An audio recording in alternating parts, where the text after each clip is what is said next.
Assalamualaikum warahmatullahi wabarakatuh. Pertama-tama dan terutama marilah kita bersyukur kepada Allah Subhanahu wa taala yang mana telah memberikan kesempatan kesehatan kepada kita semua sehingga kita dapat berkumpul di tempat bahagia ini dalam melaksanakan suatu taklim. Mudah-mudahan Allah tetap bersama kita.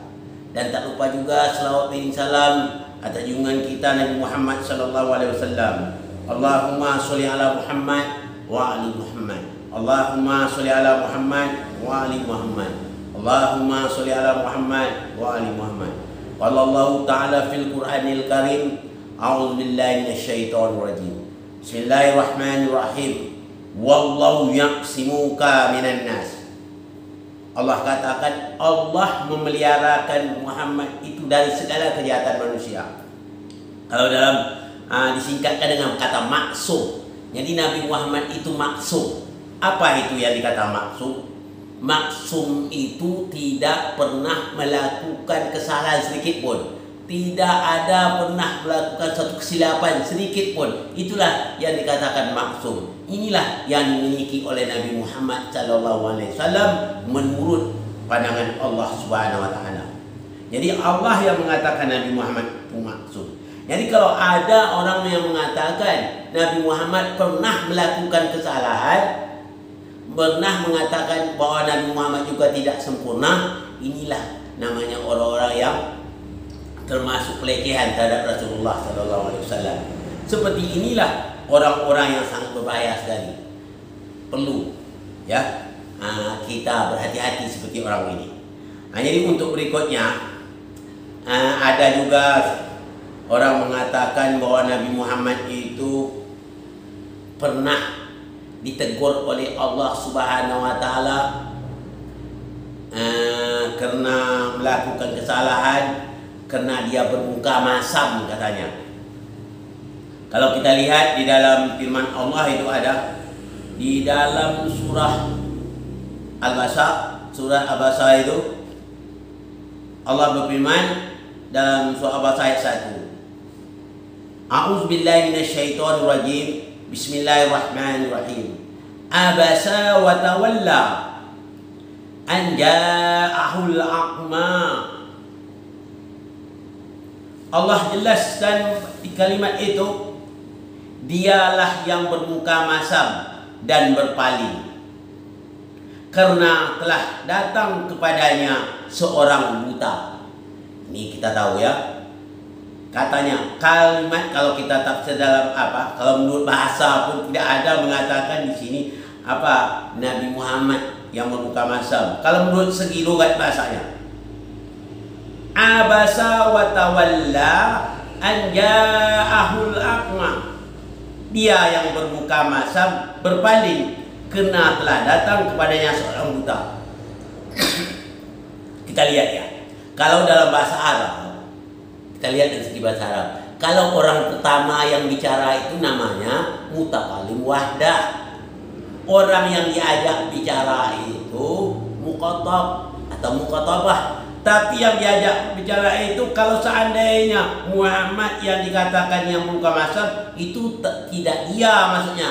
Engkau yang Muhammad bermuka masam. Berarti yang dia bicara dengan Nabi Muhammad. Tapi kata hiya memakai domor hiya. Kalau dia itu namanya yang ketiga, gaib. Orang yang gaib itu dia, ya. Wa kalau dalam bahasa Arab kan gitu. Domir itu. Jadi orang dia yang bermuka masam. Kalau kita lihat dan kita siapa yang sebenarnya bermuka masam, kita lihat dulu, ya. Kita kalau mau jelas dengan apanya, kita lihat dari mana asal dari pembicaraan kita. Siapa sebenarnya yang bermuka masam itu? Tapi kalau menurut pendapat yang pertama adalah Nabi Muhammad katanya. Kalau Nabi Muhammad bermuka masam, tidak begitu artinya engkau Muhammad yang bermuka masam. Tapi dia, kalau dia orang yang ketiga ya. Kita lihat menurut pandangan yang kedua. Pandangan kedua menyatakan bahwa turunnya wahyu di atas menunjuk kepada salah seorang dari keluarga Bani Umayyah yang sedang duduk bersama Rasulullah sallallahu alaihi wasallam saat Abdullah bin Ummi Maktum datang. Ketika orang tersebut melihat Abdullah, ia bermuka masam dan membuang muka seakan-akan ia khawatir tertular kondisi Abdullah. Ayat-ayat di bagian permulaan surah Abasa ini dengan tegas menegur sikap yang tersebut.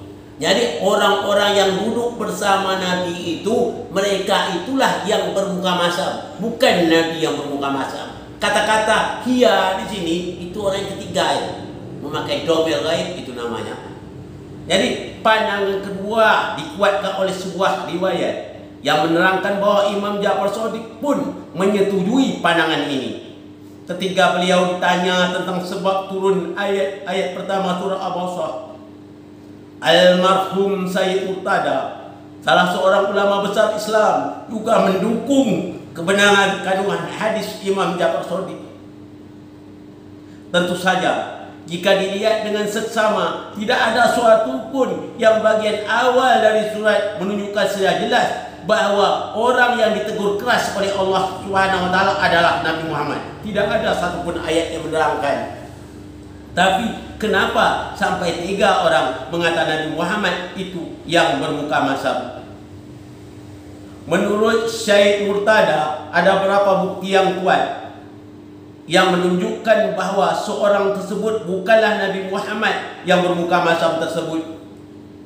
Yang bermuka masam dalam menanggapi seorang yang mencari kebenaran bukanlah sifat dan sikap seorang Nabi, apalagi Nabi Muhammad, kerana beliau masyhur sebagai orang yang selalu bersifat ramah bicara, santun terhadap musuh pun sekalipun. Ia tidak pernah berlaku bersikap kasar. Nah, apalagi kepada seorang muslim yang sedang mencari kebenaran.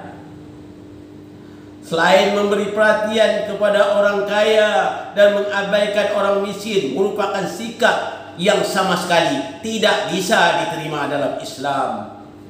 Memperingati ayat, kita ingat sebagaimana Allah membela Rasulnya dalam surah Al-Qalam ayat 4, sampai Allah katakan, Bismillahirrahmanirrahim, innaka khuluqin azim, sesungguhnya engkau Muhammad mempunyai akhlak yang agung.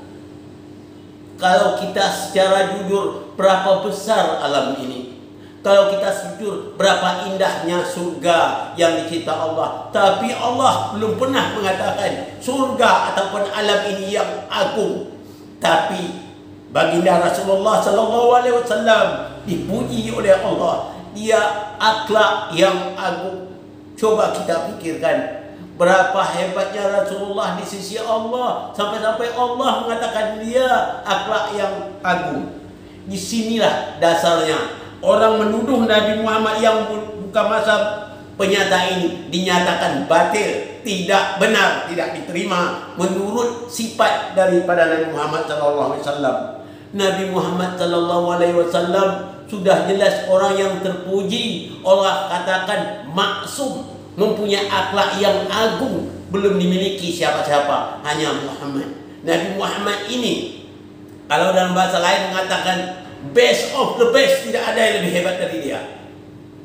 Saya juga menghimbau pada seluruh para ustaz, berhati-hatilah untuk mentafsirkan ayat. Mentafsir ayat kita tidak hanya sunnah, hanya sekedar tekstual, tidak bisa.